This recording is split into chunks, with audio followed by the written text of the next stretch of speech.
আসসালামু আলাইকুম। হ্যালো বন্ধুরা, আপনারা সবাই কেমন আছেন?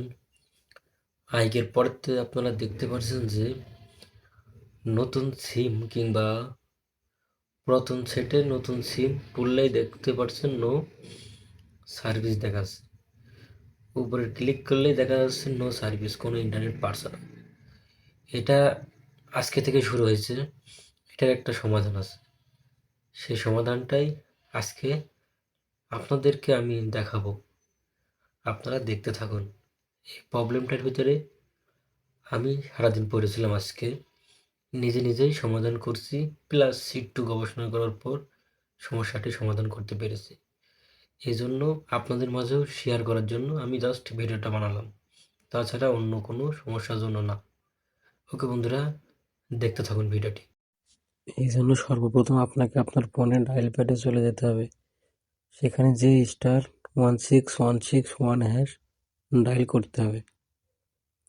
ডায়াল করার পর আপনি আপনার যে সিমটাকে করবেন সেই সিমের স্লটটা সিলেকশন করবেন। আমি 2 নম্বরটা করব, তাই 2 নম্বর স্লট সিলেকশন করলাম।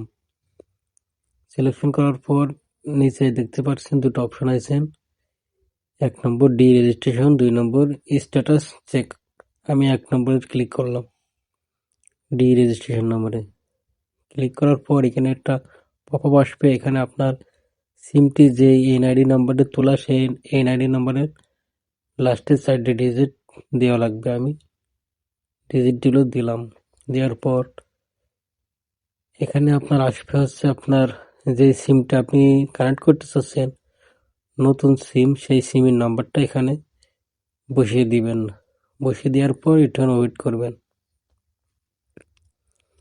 আমি আমার সিম নাম্বারটা এখানে বসিয়ে দিলাম।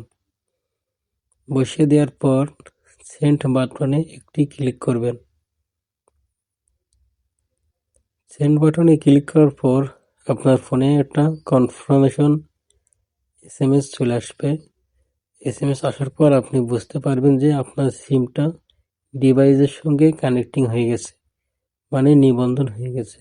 ওকে বন্ধুরা, ধন্যবাদ। ভিডিওটি ভালো লাগলে অবশ্যই শেয়ার করবেন।